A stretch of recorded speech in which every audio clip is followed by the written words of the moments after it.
Hello and welcome to Thursday Thoughts. My name is Jamie Peel and I'm the training specialist for JWB, and I will be your event host for the week. We have a really great session planned for you today. I got the pleasure to talk with our moderator and panelists last week, and all I can say is that you're in for a lively discussion. Today's challenge word is explore. Why? Because you'll have the chance to explore ways to manage behavioral issues in a positive and constructive way. During our panel session, you will also have the chance to ask questions to our speakers, so don't forget to use the chat. But before we begin, I'd like to turn it over to Karen Boges, Chief Program Officer at JWB. Good morning, everyone, and welcome to Thursday of OST Spirit Week. I am Karen Boges, the Chief Program Officer here at JWB. We hope that you are all having an amazing week. We hope you are feeling celebrated, seen, encouraged, and inspired. This is what this week is all about for all of you. And as your swag bag was filled with items that read, "We don't do average, we do awesome."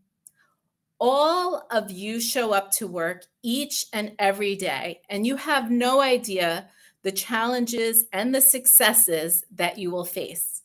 How you show up for you, for your team, and your children is so important. You never know how you impact a child's life. The work you do is critical. And I can say, I know from experience, I was a case manager. I worked as a youth counselor. I directed an after-school and summer program. And you truly don't understand that the impact that you can have on a child's life. I was looking up some inspiring quotes, and I love this one from Oprah Winfrey. A mentor is someone who allows you to see the hope inside of yourself. So what we here at JWB hope is that this week you find the hope inside of yourselves, and that you can share that hope with your teammates, and that you can share that hope with each child that you impact on a daily basis. So I have the pleasure this morning to welcome and announce your moderator for the panel that is about to come up. And Mr. Anthony Verdeja is from one of our funded agencies, our Family Center on Deafness. He is the executive director. And what he doesn't know is that I'm going to share that Mr. Verdeja got an amazing award that we know about this week from the National Disability. He got the National Disability Inclusion Leadership Award from the National Diversity Council. So I hope that you all give him a warm welcome, and it's exciting to hear what this panel is about to discuss, because I know how important the information they will share and how helpful it will be to all of you as you face, I know, some challenging situations some days when the kids show up to your programs.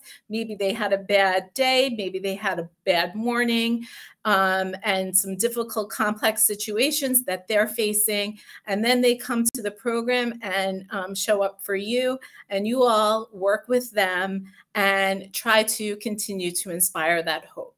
So without further ado, I'd like to pass this on to Mr. Anthony Verdeja. Thank you so much, Karen. Thank you, JWB, for offering such an amazing week of training for us. And as Karen said, so often we find ourselves as folks who work in out-of-school programming, working with marginalized and often underrepresented communities, constantly giving of ourselves, making sure that those that we serve are having their needs and services met. Often I struggle with the challenge of giving until I've depleted myself and not taking care of myself. And as Karen mentioned, so many of you are doing such an awesome job on a daily basis, and we find ourselves giving to not only the families we serve, but also to our staff and colleagues. And what I'm excited about today is that we have two presenters that have a combined 50 years of experience. They have 20 years of collaboration on focusing on challenging behaviors and strategies for dealing with that. And they're going to share their expertise with us. And I have the honor to help moderate conversations and questions that you might have for Shannon and Craig. So we're going to encourage you to use the chat feature. We're also going to take a couple times throughout the presentation as time allots for us to open it up to specifically answer those questions. So please don't hesitate to use that. My mom told me often that if you give of yourself so much that you find that you are empty, you are no longer good to anyone. And so today we're going to learn how self-care really starts with you. You are the one who's going to have to give yourself permission, for many of us, give ourselves the time to look at how we self-care to ensure that we can continue to provide and to expand and to encourage those around us. And I don't know if you are like me, but I often find that I'm the last one to take care of myself. So I'm really looking forward to what Shannon and Craig can talk to us about and how we are not only challenged often with the challenging behaviors as folks come into us from all different various backgrounds and experiences, but also how we can take that time we need to really recharge our batteries, to refill our cup, to come back down to earth, if you will, after we've had these wonderful moments on the moon, and to experience what happens on the front lines of our organization. So I'd like to turn it over now to Shannon and Craig, and I'll be here to help facilitate any questions that you might have. Thank you. Thank you, Anthony. Thank you so much, and thank you, Karen. Good morning, everyone. It's wonderful to see some familiar names in the chat. Buenos dias a todos. Mike Mullins, shout out. Thank you, Anthony. Craig and I are honored to be a part of this panel and following such great speakers all week. I don't know about you, Craig or Anthony, but I've certainly never been asked to speak at a conference that opened with an astronaut. I don't know. Is that on your resumes? As of about 4 minutes ago, it is. Yes, true that, true that. But in all seriousness, we hope that our passion for supporting children's challenging behavior resonates with each of you on this webinar. So before we begin, I'd like to briefly reflect on the topic of mental health and self-care. As we move forward in this work, it must always hold a place. It's not a buzzword. It's not a passing phase. There's two key concepts to remember. Mental health is how we think, feel, and act. And we all have mental health. It's not just the children in our programs or the families that show up to drop off and pick them up. It's our coworkers, strangers at the grocery store, everyone. All right, so here's our first connection builder. Please type in the chat one thing you either did for self-care this morning before preparing, or what you will do after work. Both Ron Cunningham and Johnny Crowder said that we have to have self-care daily, and I agree. I think everyone agrees. So what do you do either to prepare for your day, or what do you do to unwind or unwork? Guys, I just made that up. What do you think? Unwork. Unwork. I like Yeah. it. Did I make that up? Is that a good word? Yes. We'll go with it. Okay. Awesome. All right. So what are we seeing in the chat? We're seeing sit in silence. We're seeing hot coffee and some music. Yes, Fiona. Yes. Those are the ones that we're seeing so far. I can say that for me, it was about taking a moment to breathe and connect with the space that I'm in this morning. Yes, absolutely. I see danced for 5 minutes. Oh, yes. I love that. I know I happened to call Craig one last time before we started. He told me that I was interrupting his music to prepare. So I quickly asked my question and then hung up. Yeah, we have some working out. We have coffee, lots of music in the morning. That's Coffee con fantastic. leche, teas, yes. I love that, because sometimes self-care, people think it's after the day is over, and it's important to remember that it needs to start in the beginning of the day. And one important one I'm not sure if I've seen in the chat is prayer and spirituality. And that doesn't mean it has to be a religion. It can be anything that you want it to be. Did you all see that awesome stress buster wheel in your swag bags? So this was such a great thing because it gives you those simple tools. And I know that in many of our before and after school programs, we have a fridge. And so a refrigerator to hold snacks or whatnot. So I just think that this is a great thing to have handy. And I know that after this is over, I will be putting it on my fridge. Awesome. Well, thank you for sharing. And we're going to have an opportunity to do some questions, but we want this to be as interactive as possible. I want to just quickly share what my stress reliever is, because I did it this morning and I found out a cool trick. I love the 4x4 breath, and it simply goes like this. Breathe in for 4, hold for 4, exhale for 4, hold for 4. It's just a really quick way to lower your heart rate and relax. So let's try one round together. All right. So you can close your eyes if you want. We're going to just take a quick deep breath. Breathe in for 4, hold for 4, exhale for 4, hold for 4. Perfect.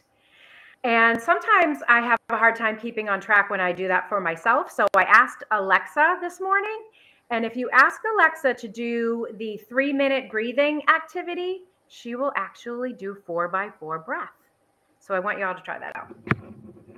All right, Craig, my friend, you're going to start us off with a discussion about communication, teamwork, and all that is amazing. All right. Welcome, everybody. Thank you guys for tuning in. Quick shout out to Jamie for your challenge words. It's been ultra competitive here at our club. I have staff. I have family members that are coming in my office, seeing if I know any of the words to help them. Granted, the family members in first place. Shout out to Alexis. Keep it up. She did literally photobomb Shannon and I doing a run through the other day looking for challenge words. So Jamie, great job with that. But I want to talk about communication with the staff and staff attitudes. It all starts with us. Before the kids get there, we set the tone. And the tone we're setting, they're always going to be a step behind us. So the days we come in and we're the Kool-Aid man and we're on fire running through a wall, those kids are going to be hot. The days we're hot, they're going to be warm. They're always going to be a step below us. So that day we get the flat tire and our coffee spills and we come into work frustrated and we're not wanting to be there and we're cold, those kids are going to be ice. So our attitude sets the tone for our group, for our kids. It's what we do. It's how are we prepared? Are we prepared for the day? Do we have all of our activities set up? Are we making decisions that are best for the children? Or are we making decisions best for us? Is it hot out and we're wearing jeans today? So we don't want to go outside. So we're not going to take the kids outside today. You know, that's not fair. We got to do what's best for the kids, not what's best for us. We're here for them. A fun story on teamwork and on helping each other and supporting each other is the story is called Who. This is a story about 4 people: everybody, somebody, anybody, and nobody. There was a very important job to be done. Everybody was asked to do it. Everybody was sure that somebody would do it. Anybody could have done it, but nobody did it. Somebody got angry about that because it was everybody's job. Everybody thought anybody could do it, but nobody realized that everybody wouldn't do it. It ended up that everybody blamed somebody when actually nobody asked anybody. I see that happen all the time where little things fall through the crack because we thought someone else was going to do it, or we don't feel that's part of our job. And finger pointing is getting us nowhere. We want the positive vibes. We want everybody here on focused for the same reasons, and that's the kids. And if we are looking at what the kids are doing and what their needs are as our number one focus, our days are going to be easier. I always like to ask the staff, you know, when we're making decisions and the way we're talking to the kids and the way we're interacting, does any of that change if the parent of the child walks in the room, if your supervisor walks in the room, a principal of a school, your direct boss walks in? If you're having to change anything you're doing, then we're not doing all the right things in that moment. We're not doing what's best for the kids. We're doing what's best for us. So we want to focus on ways to do what's best for the kids throughout this portion. Shannon? Anthony? This is Anthony. If I could interrupt Yeah, you, go ahead, there is Anthony. a question, Craig. Folks are asking if you know where they might be able to locate the Who story and where they might be able to find that to use back in their facilities. Well, honestly, I've had it in a packet I used for years. Shannon and I were able to Google that and found it within 30 seconds the other day. So And if you put in, we raced to see who could. I won.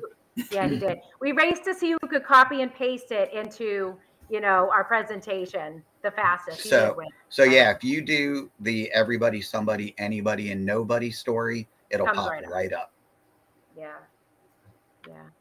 And I would have to say that's the same for the families, the parents that we work with. I can speak for Craig and I personally that we, due to staffing shortages working in childcare, as everyone is aware, we both have been in ratio working with groups, running centers, running programs. And my number one strategy for working with challenging behavior and handling the challenging behavior was building that relationship with the parent. First and foremost, that greeting at 6:30 in the morning. Yes, I was opening the program at 6:30. I was doing my regular job during the day and closing at 6. But my coworkers would agree, they are on this call, that I loved every single family in that program. And I took the time to get to know the parents. And there's many ways now. See, back in the day, you had old-fashioned talking at drop-off and pickup, and that's so valuable. I can't tell you how many teachers would come up to me and ask me, what are the parents like? Because they don't know the parents. You know, they only talk to them via email or whatnot. But we use a great app now called Remind.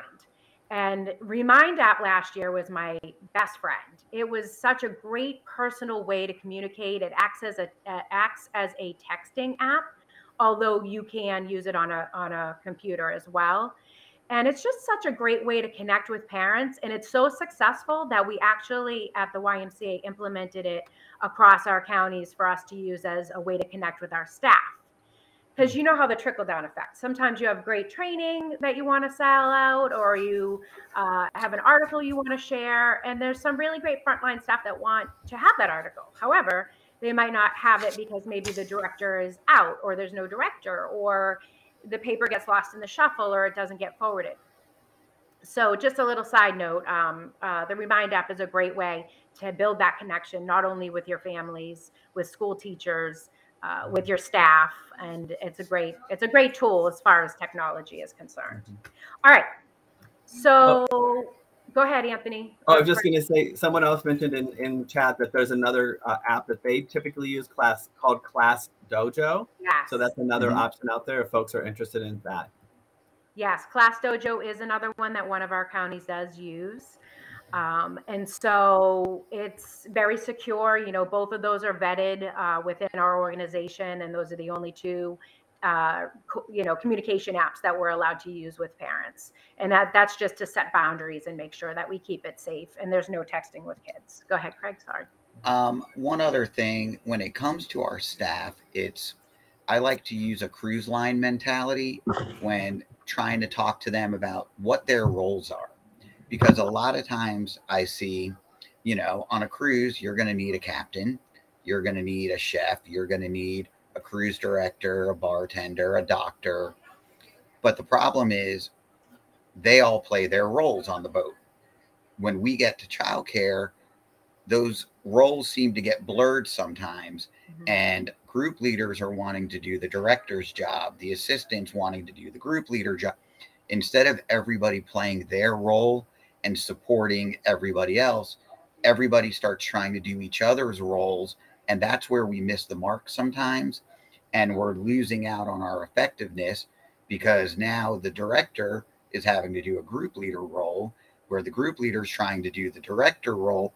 And we're missing key components of our day. You know, if the captain of the cruise ship suddenly is having to be mixing drinks and the bartender is the one steering your boat, are you going to be a little worried about what's happening?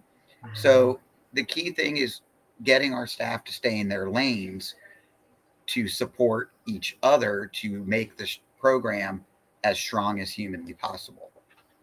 Yes, 100%. I agree. Anthony, anything to add?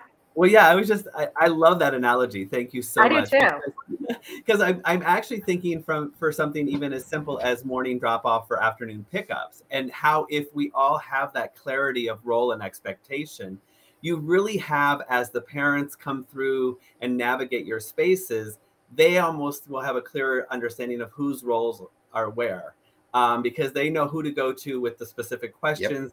And then they're going to make that transition of picking up and dropping off that much easier for all of us. So just so you know, and I know my staff is watching, you might be getting a little staff meeting call soon, and we all might be doing some costuming and role playing around the cruise ship FCD. So I think that'll be a great way to remind us all of how we can all serve the greater purpose, and all of us are needed. And yet clarification of who does what, I think is vital. 100%. And the other thing, real quick, with the cruise line mentality, it also comes down to when parents are shopping for childcare and where they're going to send the kids. You know, if we have on our brochure, it says that I'm getting filet mignon and I'm getting lobster at every meal on the cruise. Mm-hmm. And there's a beautiful fountain of unlimited, wonderful beverages ready for me. And I get there and find out it's Kool-Aid, Salisbury steak, and popcorn shrimp. I'm not getting what was advertised. And as the consumer, I have every right to be upset. But here's the thing. We advertise arts and crafts. We advertise values, character development, homework time, indoor play, outdoor play. The minute we don't hit one of those marks, we're not doing what's advertised. And those parents are going to be just as frustrated you are with false advertising for that cruise you booked.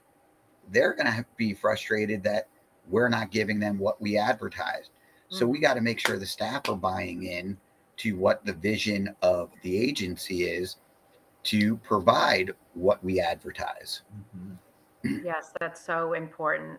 And one final note of that before we move on, or if there's another question, we can definitely answer that. And feel free to put questions in the chat as we go through, because a lot of this presentation probably is centered around what you may have a question about in the chat. Please don't be afraid to ask any questions in the chat. It's so important. But back to just finishing that up is that even though we all have our own roles, building relationships and connections in your school community and with your Y community, our club community, City of St. Pete, Rex, City of Largo, Dunedin, wherever you may come from, building relationships is everyone's responsibility, because we are dealing in the business of humans. You know, we are not going into Wendy's and behind the scenes where you may capture a glimpse of a customer while cooking or, you know, take an order here or there, but we are dealing with human beings in our world surrounding us every single day. So it's really important that we all work on that. I think I learned actually at our club when I worked there back in the day that you're only good as your weakest employee, as good as your weakest employee. So you can be really great up here, but if you're out of touch and this person down here is not being supported, you know, and that's not micromanaged, it's supported, you know, and that also comes and really goes back to starting with the hiring process. You know, it's just been so hard with the pandemic. We just want to get staff in and, you know, they've not been able to be trained properly or have proper training. And we're seeing the results of that now. You know, we're seeing staff come in and turn around and say, this isn't for me. because they've not have access or ability to be properly trained. So that's a big thing that I know, I can speak for myself, that we're really focusing on now, is getting that professional development back in, getting that training. It's so necessary for every single one of our job, especially for the frontline staff working with our kiddos. And the thing we have to remember is we've all taken our jobs for different reasons, but all of these kids are here with us for the same reason. Right. Their parents have chose that that's where they want, for the provided advertised care we've offered. And we got to make sure we're hitting it. But we also got to remember we are impacting children that last a lifetime. Yesterday, ironically enough, I was at one of our schools and I look across the cafeteria and I'm going, that lady, woman, adult, looks super familiar. But in my head, I'm picturing her as a second grader. Sure enough, she is 33 years old. Yeah. And she's one of my kids that I had when she was kindergarten to 5th grade when I was at the Y. Mm-hmm. And she remembered me. We talked about a couple of specific things that happened back then, like that she loved and that she's brought with her to this day. Mm-hmm. And it was someone I hadn't thought about in 20 years.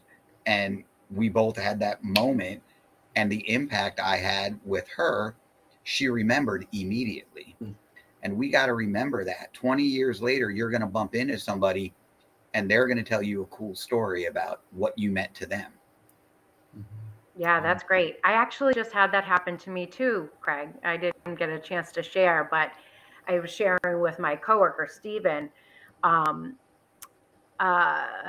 reached out on Facebook Messenger and just said, were you the behavior specialist for our club a long time ago at, these certain schools? And I'm like, yeah, I don't recognize the name. Were you an employee? Did I work with you? And it happened to be a student, one of my first cases as a behavior specialist. Yeah. And that's so awesome. And in my head, I'm terrible at math. So in my head, I'm like thinking, okay, he's 22, something around there. He told me he was 30. I almost fell out of my chair, and this was just in a messenger, we weren't talking. But it was 30 years old. Like, that just blew me away. So, but he did. He said that I just, I and the thing is, no one else did. And I almost started to cry. You never know where you're going to impact that. I've run into former kids working at a mall. I was getting rotator cuff surgery, and the nurse that was in the OR was the parent of one of my kids from Anona, and said, I'm the reason her son went into teaching, because me and my staff showed them that it was okay for guys to work with kids. Wow. Oh, so I'm getting ready to have surgery and I'm like crying on the table there. I was like, thanks. I bet you got the best medical care though. Because when you build those connections and relationships, people, they want to do right by you. It's important. So, okay. Yeah, and if I could. Go ahead, chime in. Oh, sorry. So, yeah, I think too, the other thing that's so important is not only is it about the building of the relationship, but the fact that we actually can't have trust with the families we serve unless we have that relationship. And the same thing goes even for our staff. And we've been talking about that here at FCD, about we need to be able to trust and respect one another so that we can then model that to the families and children who come into our programs. And with that trust, then you're going to get these stories coming down the pike about what happened 30 years ago. And I'm excited to say at FCD, what we're experiencing is the second generation of families coming back. So kids who went through the program at FCD as children themselves are now bringing their kids back. And so that to me is a huge testament about what was working and what was successful for them. We do have a question, if I could pose that, if that's okay. Absolutely. The question is asking about strategies that you guys have used when you're working with challenging parents. So I know we've talked a lot about some of the challenges with the students when we're working with them, but what about the parents? What are some strategies you guys might be able to share? Well, the first thing is you got to let them know that they're being heard. Because if they don't feel they're being heard, you're now having a whole nother battle. And it's just like with a kid. It's just like with your relationships with significant others. If you guys are in a conflict and there's a heated moment, when you try and reason with a child, a significant other in that situation, Does it make that situation better? Nope. You're pouring fuel on the fire. So if you're not letting the parent feel that they're heard, all that's doing is pouring gasoline. So make sure you're affirming that you're hearing what they're saying. Let them vent. Then respond to it. But make sure that they're hearing, that you're hearing them. Because the minute they feel unheard, they're just going to escalate it more and more. So the first thing is making sure they know you hear them. Shannon? Yeah, I agree 100%. And I would also add that trauma and mental health, again, you know, it's not just COVID. Yes, COVID has definitely impacted it and has brought it to the forefront. But I have been doing work in trauma and mental health for well over a decade. This affects everyone. And that's what we're seeing with parents. So if I could just suggest that never taking a parent's reaction to information that you're providing personally. As soon as we take that personally, our emotion comes to the forefront of the brain and the rational thought goes in the back of the brain. And it's really important that you understand left, right brain and how that affects you. The other thing I have to say is, you know, mental health and talking about ACEs. I know Johnny Crowder had mentioned ACEs, which is adverse childhood experiences. They're very important. If you don't know about ACEs, look them up. It's a 10-point questionnaire. It's from a study that was done a long time ago, but it has been revamped and studied. But just look it up. We have to know about the core of who we are. You know, my friend did not make up this term, but I use it a lot. Our biography becomes our biology. And there's more to that quote, but that's just the short portion that she and I were talking about one time when we had a session about childhood experiences. And knowing your ACE score is very important, because knowing what happened to you when you were younger gives you the ability to have different perspective. So when you're talking about trauma-informed care and looking through a trauma-informed lens, sometimes we'll hear that. It simply means to look at a person, and you wouldn't say this in real life to them, but instead of judgment and saying, what's wrong with you? We turn that and reflect with the trauma-informed lens and say, what's happened? What's happened in your life that has gotten us to this point? That I am just handing you a behavior notice to let you know that Johnny was making unsafe choices by jumping off of the table today. And they go ballistic. They're not signing it. They refuse. They want to speak to your director. Show me in the chat if this has happened to you. Raise a hand. It's hard. And being the behavior specialist, I would field a lot of those calls, and I would have to be the intermediary. And I would say also being proactive versus being reactive. And we'll talk a little bit about that. But being proactive, and if you see challenging behavior, don't wait till you have to write that first behavior notice. You're already talking to the parent. You're reviewing the file before the child even starts in your program. That's so critical to be proactive, because you can be preventative. So if you're not preventative, you have to intervene, right? Yeah, Craig. And there's other things, you know, like you might just simply have a piece of paper you're getting ready to hand the parent, and that parent got written up at work, just got cut off in traffic, and is fuming at everything else. And you're just the first human interaction that they could take it out on. Right. And you become the punching bag for them. But at the same time, you become the punching bag, you have to make sure you're still in control of the situation to be able to bring them back around. Correct. And that's what you're saying, what your body language is doing in that situation. And we got to remember our body language is just as important as our verbiage. Yes. And sometimes your body language, your face, your just slumped shoulders could trigger that parent to then have them going off. So we got to make sure that we have the ability to hear them, regroup them, and bring them back down calmly. And that's going to be with listening, making sure they're heard, affirming we heard them, and offering some constructive options. I remember a specific situation.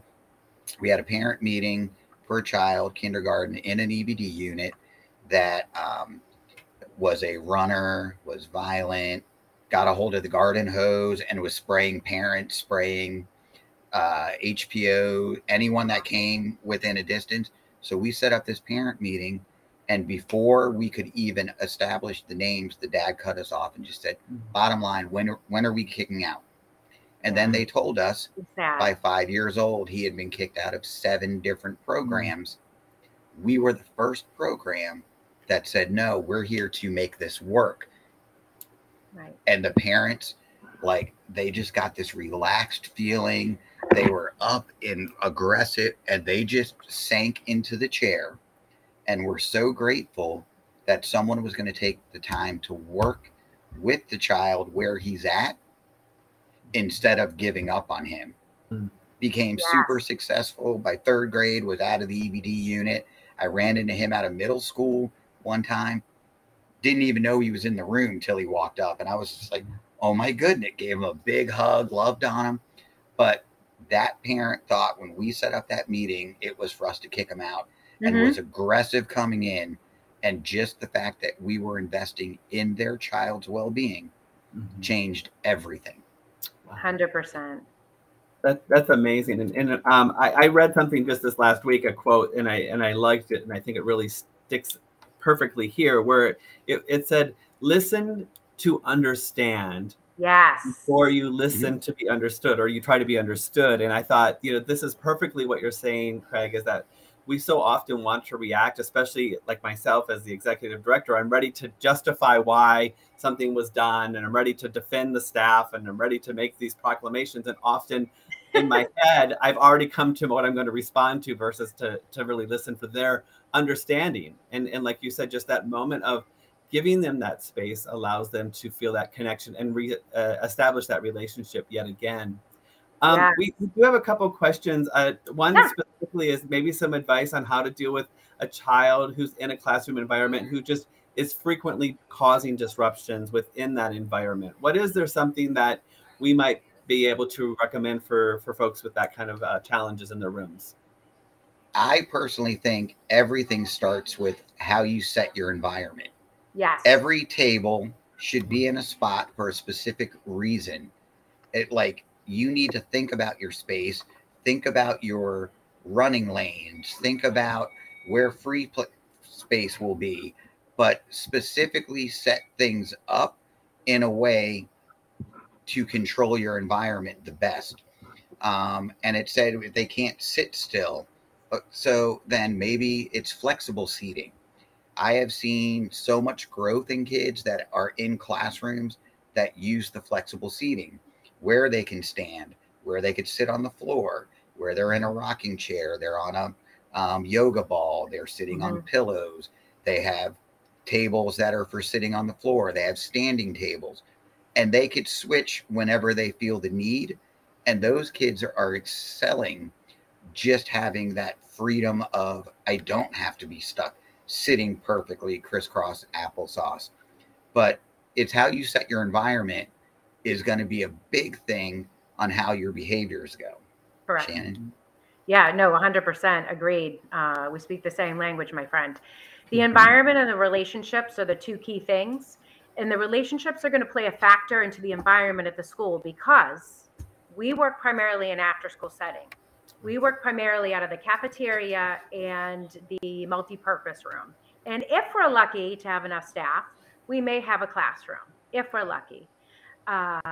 However, sometimes teachers are very reluctant to share space because the relationship isn't built between the person in the space utilizing in the teacher, and their environment isn't respected. And maybe the kids, are destroying the toys, or, not putting things back, or the group leader or staff person might be using the teacher's materials and not replacing them. So there's a number of factors in the environment that we aren't able to control. However, You would have more control over them if you are having principal meetings or vice principal or whomever your contact is in administration.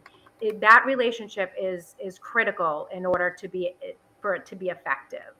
And again, remembering developmentally appropriate practices. These kids have sat all day long, all day in class, focus. So it is critical that we set up the environment for success. And what I have found recently is offering yoga mats on the floor or an old picnic, tablecloth, shower curtain, anything to get them from those tables that they have to sit on and not very comfortable to the floor. Anytime you can ground a child in their space, you're going to have far better success, especially for our little guys.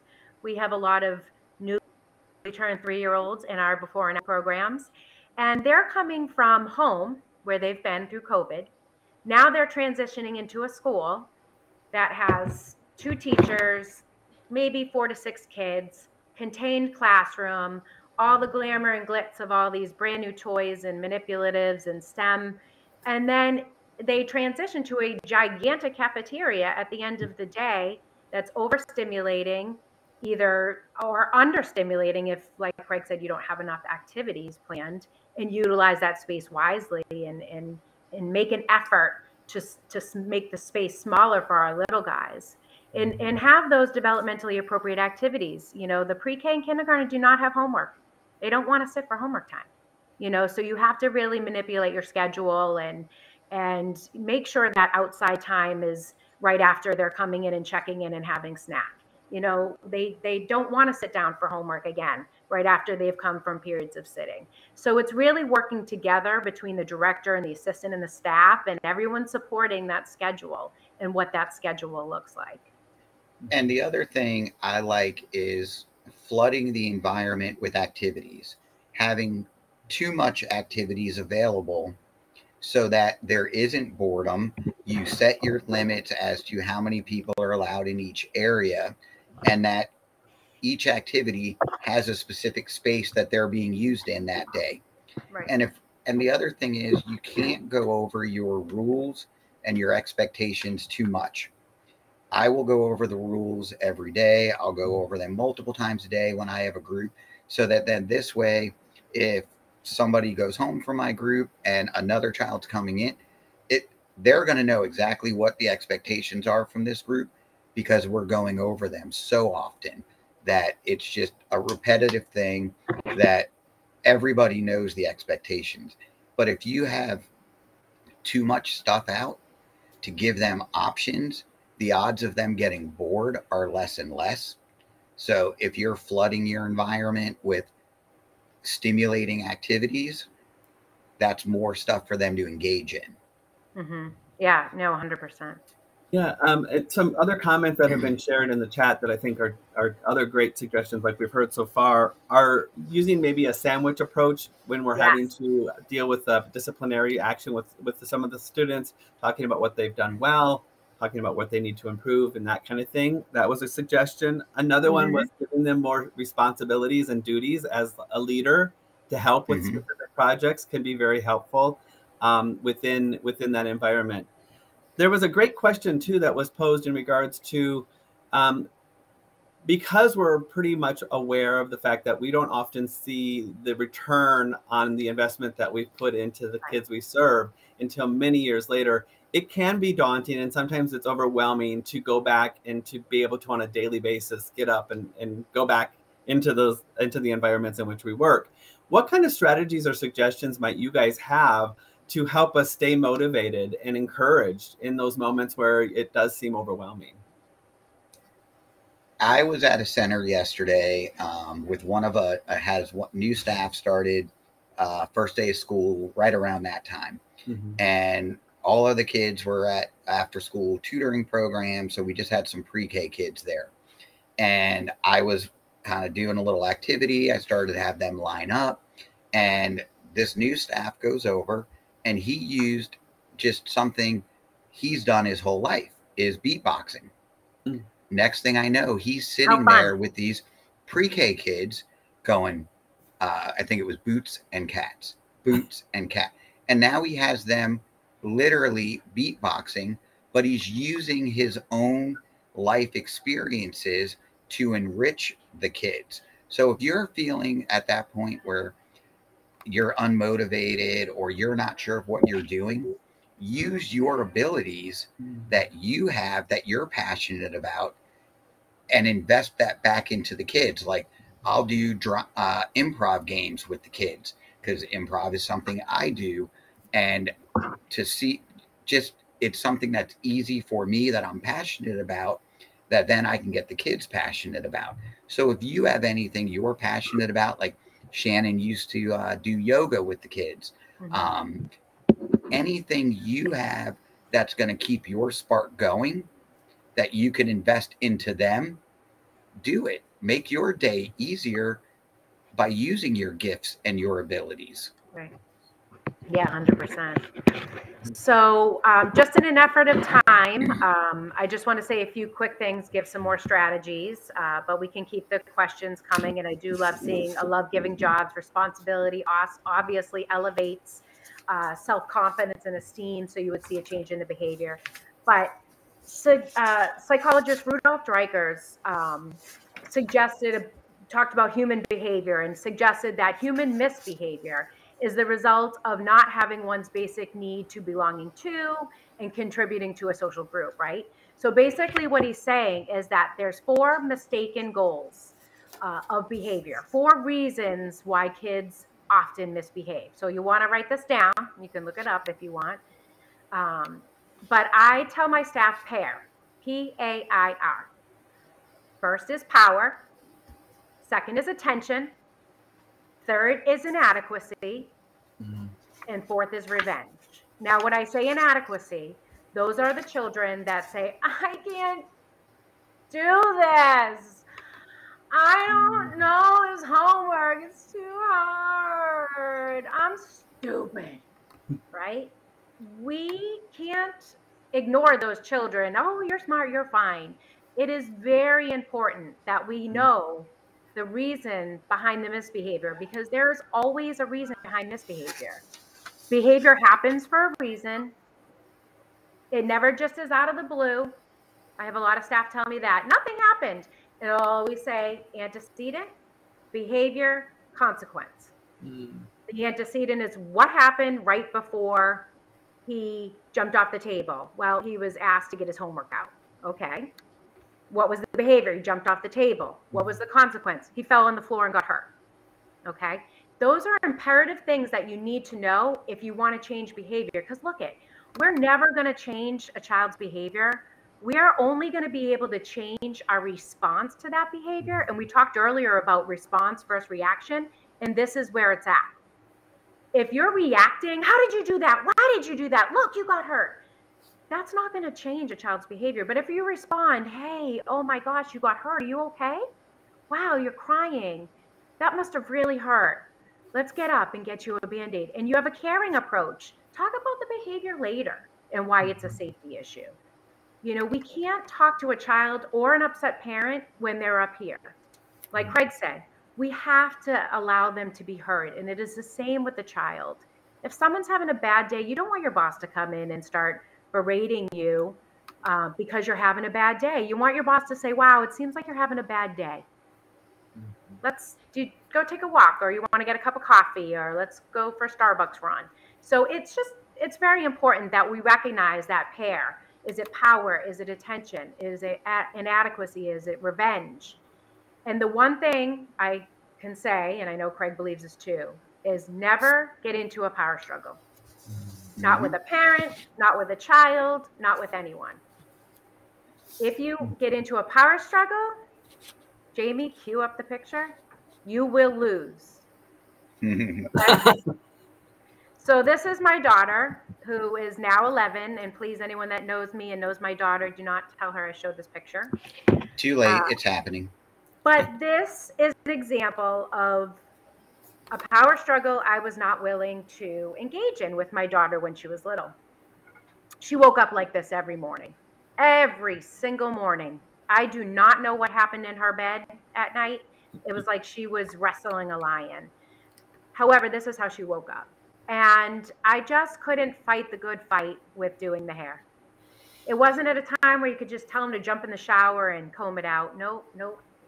That was it every morning. And it was stuck, it was like caked on pieces. I know, Craig, you don't necessarily have a little girl, but it was stuck. So it wasn't fun.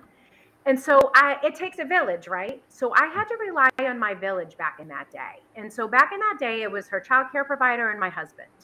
Bit by bit, my loving husband would sit there, and for whatever reason, she would not kick, scream, run, and run for the hills when he did it. However, or her child care provider, and who we loved as family. And so, she was able to get her hair brushed, probably because my reaction initially was not very great. So again, it's how we respond versus react, and avoid the power struggles whenever possible, because again, just a power struggle puts a wind in their sail. And if you don't put any wind in someone's sail, they can't argue back. They can't fight back. If you just, and it's not a flippant, like, I get it. We're not being sarcastic. We're not being belittling. It really has to come from that trauma-informed approach, that it's not about you. And you have to be that bigger person. You have to be that professional, like Craig said. You have to set the tone and the mood. So that's really important. And it does take a village, because once we can determine the meaning behind the challenging behavior, are they trying to get something, or are they trying to get out of something? And once we determine the pair, power, attention, and sometimes it's all, or sometimes it's one. So it's very important. And then collaborate, talk with the parents, let them know, hey, I'm noticing this. I'm noticing that he's seeking attention. And then again, strategies like giving everyone a job, those are going to be the best defense, is giving them those responsibilities and that power before they start to seek it. Yes, Craig. And, we are in weird times with the groups of kids we have now, because none of us have ever lived through a pandemic. Right. And as hard as it was on us, these kids lost socialization. They lost interaction. They lost development while they were being isolated. Some kids don't know anything other than wearing a mask on their face, right. So we got to remember, that these kids are dealing with a lot of stress that they've never had to before. One thing I want to just quickly go over is rules for staff. You guys got to be engaged. We got to be willing to interact with the children and our coworkers. Right. We need to make sure we're explaining an activity, listening for their response. We can't just explain the rules, throw the ball out, and expect them to know. We have to explore with them. Don't just be in front of the line. Be part of the line. Yes. Be creative. Who says you can't hit a marshmallow with a wiffle ball bat? Give me arts and crafts. I got nothing for you. You give me 300 kids and tell me to do games, I got you all day long. My philosophy is they love kickball. I can play kickball with a group for 365 days, never play it the same way twice. Who says we need 4 bases for kickball? Why can't we use 9 bases? Who says they have to go in this order? Mix things around. Be positive. If you're positive, the kids are going to be positive. It's going to rain. Children are going to cry. Misery loves company. Complaining will only spread the bad feelings. Yes. Be part of the solution. Don't be part of the problem. No matter what the storm is you're facing, remember there's always going to be a rainbow waiting for you. The other thing, this is key, be empowered at your center. Yes. If the director could do everything on their own, they wouldn't need to hire you. If the cruise director could do everything, she wouldn't need to hire the bartender, the doctor, the lifeguard. Do your role. Be empowered. Take ownership. The other thing is be prepared. Plan ahead. It wasn't raining when Noah built the ark. Just saying. The other thing is we got to be understanding. Believe it or not, this job is full of diversity. Our children, our families, our coworkers all come from different backgrounds, different experiences. Take time to learn what they are, how you can utilize them, make those connections. Hey, you might have a parent who's a manager at Publix. It's going to help out great for your food experiences and Belly Busters. Got a good resource there. Know what they're doing. Know where they come from. Be committed. We all have taken this job for different reasons, but no matter what, each child is here for the reason we're here. If it wasn't for them, we wouldn't have a job. So regardless why we took it, we're here for the kids. And remember, we're here for them. They're not here for us. And that's a problem sometimes we forget. We like to make it's about us. It's always going to be about them. So just remember, we book vacations. We go to New York. We go to Las Vegas. We go on these lovely cruises we've talked about. Guess what? These kids, they come to us on their vacations. That is their vacation. That is their cruise. That is their resort, is coming to us every day. And we got to remember, what is our work's philosophy? What is our agency's philosophy? Are we hitting what we advertise? Are we investing in the kids? And are we doing what's best for them in the situation, not what's easiest for us? That's all I got, Shannon. Perfect way to end. Bravo. That's great. I think next we're going to have Jamie come back on, and she's got a few housekeeping things to close us out. But thank you both, Shannon. Thank you, Craig, for this. Thank you, guys. Anthony, thank you. Thank you, the interpreter. Thank you for having us. Thank you for all the chat. And remember, my friend Sarah Walsh says, we're not babysitters. We are true professionals. Remember that. We appreciate you. We love you. Reach out if you need anything. Jamie, we got to you with 1 minute to spare. Oh, what's that, friend? We got to you with 1 minute to spare. Yes, thank you. Thank you so much, Anthony, Shannon, and Craig. You had some really solid tips in there. And Craig, yes, we are here for the kids. And to our attendees, you had some awesome tips too. And I would love if you could share that on the social wall so we could all look back and review some of these tips.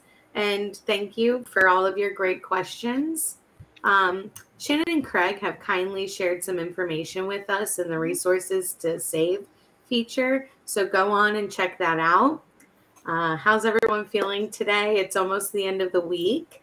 I can't tell you how much we've been enjoying your participation so far. As we mentioned yesterday, we have a Cope Notes subscription available for everyone. We're giving away 50 Cope Notes subscriptions. And it's on the banner under the features section, under the follow us. If you click on that, you can sign up. It's really awesome subscription. You'll get I'll send you an email next week about how you can submit your code for that. So tomorrow is Feel Good Friday, and you don't want to miss it. We want you to tune in to see a very special video that the kids from our centers put together for you.